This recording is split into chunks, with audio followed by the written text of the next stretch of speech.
Las culturas prehispánicas que habitaron el actual territorio del Ecuador elaboraron una gran variedad de objetos y piezas utilitarias, decorativas y muchas de ellas con un gran contenido simbólico. Una colección importante de este patrimonio cultural se encuentra resguardada en el Museo Casa del Alabado, ubicado en pleno corazón del Centro Histórico de Quito.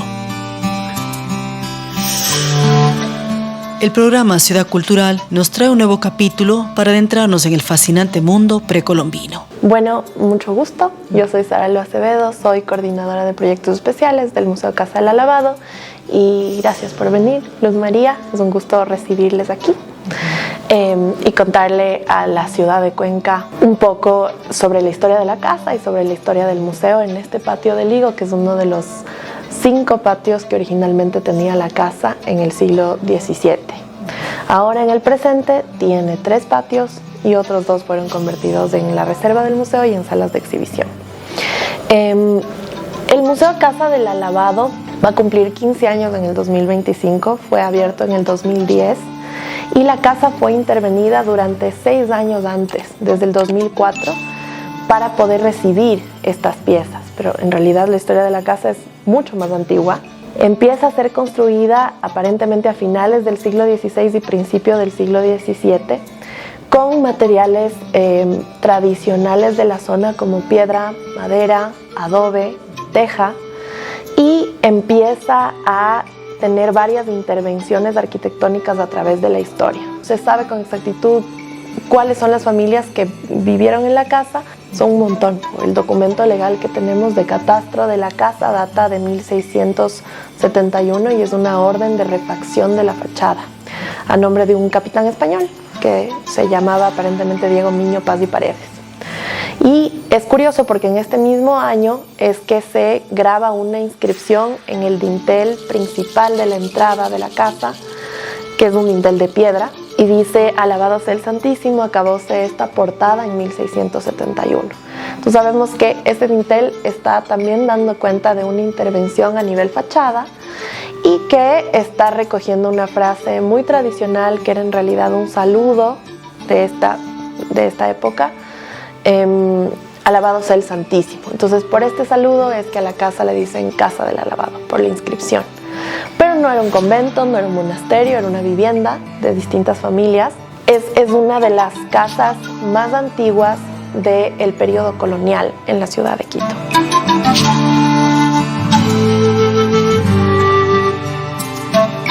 El museo cuenta con una colección de 5.000 piezas arqueológicas.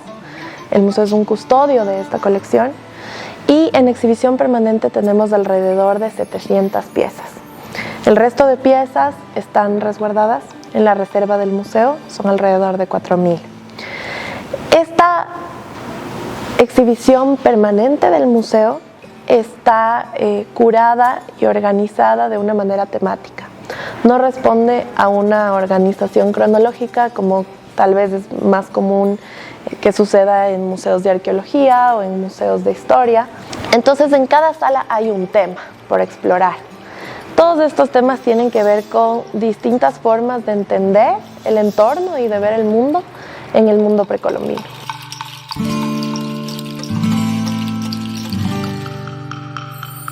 Pueden estar representando antepasados, pueden estar representando distintos tipos de aves. Algunos arqueólogos les ven como zoomorfas, otros como antropomorfas.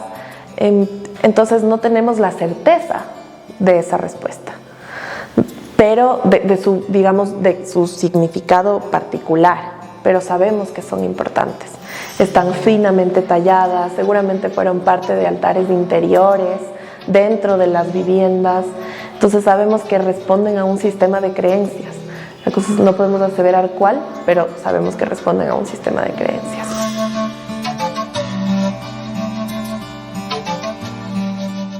Particularmente estas piezas tienen una función de comunicación, pueden ser símbolos marcantes de la piel, de la tela. Otra posibilidad, por ejemplo, es la cerámica.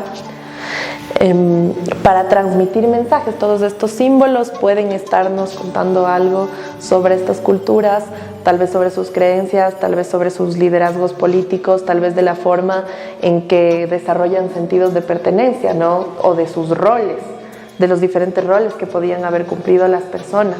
Por ejemplo, los sellos cilíndricos que tienen un agujero en la mitad fueron utilizados, además de como sellos, como pendientes o como dijes en el cuello. Entonces pensamos que las personas que llevaban estos sellos en el cuello seguramente tenían la autoridad de marcar y de, por ende, organizar los roles o los grupos de pertenencia en una determinada sociedad.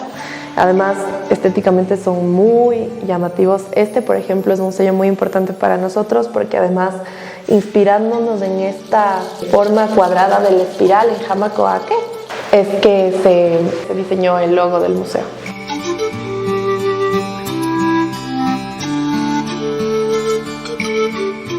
Sabemos que se enterraban estas urnas cerca de la cuenca del río Napo. Muchas de estas son encontradas sostenidas por las raíces de los árboles de la orilla. Tienen, es más, las marcas, algunas de las raíces. Y pensamos que para llevarlas desde los poblados hasta el río seguramente habría algún tipo de ritual, por ejemplo una procesión funeraria. No sabemos exactamente qué significan de manera particular cada espiral o cada patrón o cada representación laberíntica en las urnas, pero sabemos que si es un objeto funerario, que si es que hubo un ritual de por medio, seguramente estas tienen un profundo significado y un simbolismo para estas sociedades. Más o menos en los 1000 años antes de Cristo, la cultura chorrera desarrolló la tecnología del silbato en botellas. Entonces son objetos que tienen su utilidad, también son sonoros. Ustedes pueden ver que tienen este pico larguito, un asa de estribo y un pequeño agujero, o a veces dos, en la base del asa, que son los silbatos.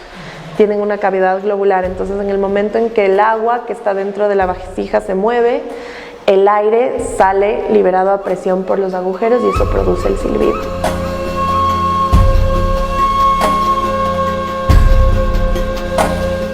La cerámica es el material más abundante del tiempo precolombino. Valdivia la empieza a trabajar alrededor de los 4000 años antes de Cristo, es una fecha muy antigua, y desde este momento en adelante la forma de vida de todas estas sociedades se transforma. Al tener grandes vasijas de cerámica, vamos a tener la posibilidad de transportar alimentos y de cocinarlos de una manera diferente. Además, esta relación con la arcilla y con la cerámica va a ser también atravesada por el manejo del elemento del fuego. Y va a haber tal experticia en el manejo del fuego y en la quema de cerámica que esto seguramente también repercute en que la metalurgia y el manejo del fuego en otros materiales como el metal también sea temprano, ¿no?, en este territorio. Esta es una tapa de un tipo de enterramiento que se llevaba a cabo por la cultura tolita en la zona de Esmeraldas. Estas son dos piezas, pensamos que femeninas, de la cultura Jamacoaque, y algo para resaltar ahora que estamos hablando de técnicas del trabajo del material es el pastillaje. Si ustedes les ven, hay ornamentos en la pieza que están como de alguna manera adheridos de una forma distinta que hace que tengan un relieve increíble, una textura distinta, que es por ejemplo el pelo. El pelo está hecho con pastillaje, la nariguera, las orejeras, el collar. Y la postura también es muy interesante, ¿no? Tal vez nos están hablando de prácticas de exploración del movimiento en el cuerpo. Estos morteros son de la cultura Valdivia, fueron tallados en distintos tipos de piedras de río también, en un periodo muy temprano, alrededor de 1800 antes de Cristo. Y tienen la representación de los 3 animales que fueron los primeros representados en el arte de este territorio, que son el loro, el mono y el jaguar. Estas son todas de piedra, ¿Y qué molían en los morteros? Bueno, tendríamos que hacer estudios arqueobotánicos con microscopio para poder darnos cuenta en realidad cuáles son de manera certera esas especies que se molieron ahí, pero intuimos que ya en Valdivia en este momento tenemos distintos tipos de especies, ¿no? Puede ser frijol, puede ser maíz.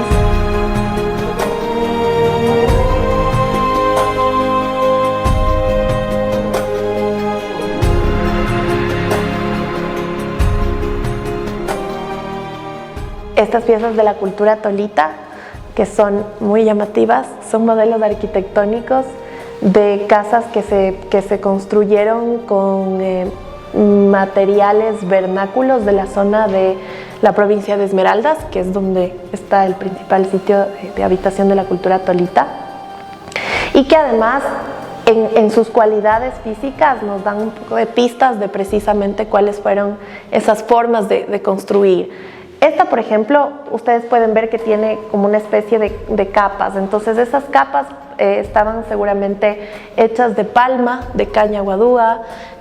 Otros de los materiales presentes en la casa pueden haber sido el adobe, la madera.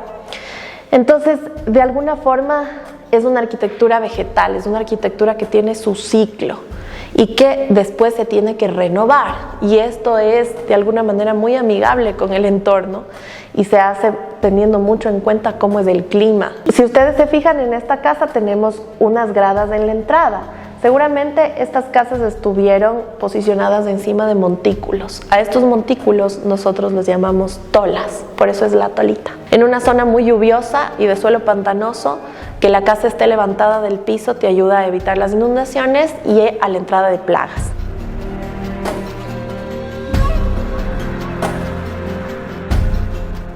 Algunas figurinas de la cultura Valdivia que han sido conocidas en la arqueología ecuatoriana y digamos a nivel de idiosincrasia como Venus, ¿no es cierto?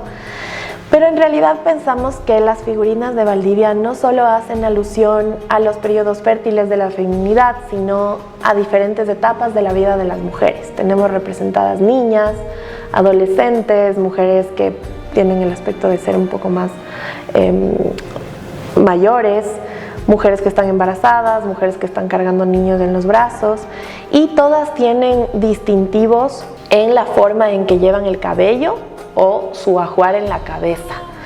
Estos distintivos quizá las diferenciaron, puede ser por rol, puede ser por edad.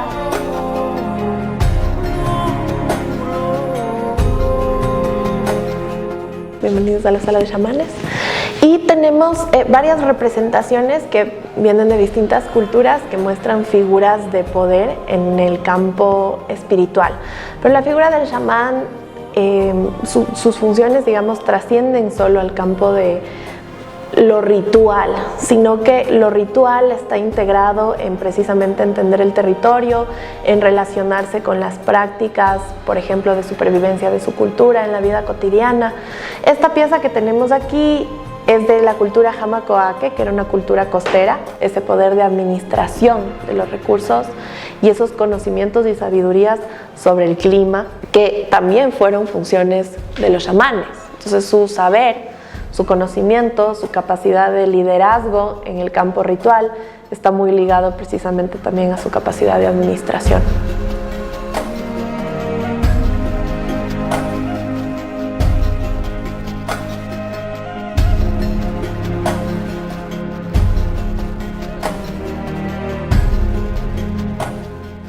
Esta es la sala de élites, en donde también exploramos diferentes aspectos de la organización social, de las culturas precolombinas. Muchas culturas estuvieron de alguna manera organizadas por distintas jerarquías, y la forma en que nosotros les conocemos a los líderes políticos de estas sociedades es caciques, ¿cierto? Hemos oído bastante ese nombre. Pueden ser cacicas, caciques. En este caso tenemos una representación de una persona seguramente con mucho poder político en la cultura Jamacoaque. Tenemos un tocado que precisamente habla de su poder y de su rol importante. Tenemos sus aretes, un collar también, y esta pieza es especial porque ha sido restaurada para poder ser parte de la colección, pero aún así podemos ver las huellas del tiempo.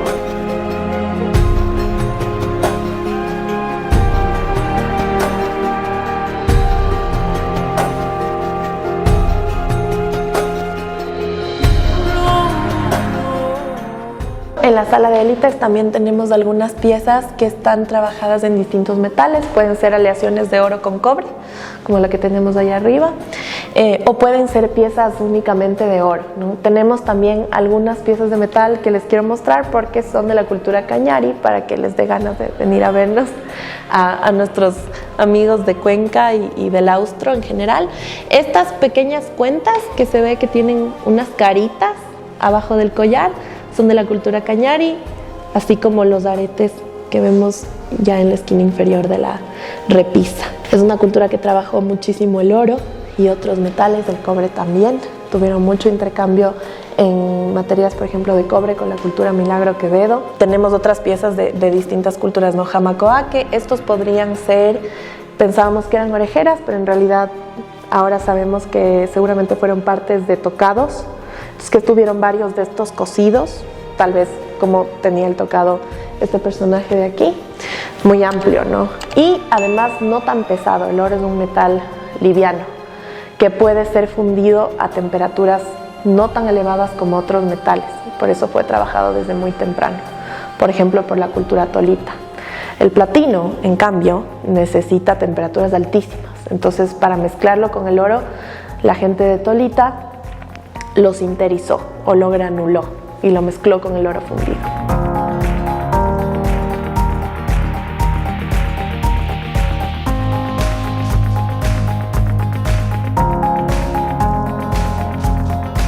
Una de las más admiradas piezas de la sala de arte definitivamente es esta representación antropomorfa de la cultura tolita, quizá por el dinamismo en su posición, el movimiento que tienen los brazos, la delicadeza con la que las facciones de la cara han sido representadas, ¿no? Como la nariz, la boca, los ojos, y de fondo tiene nuestro jardín vertical.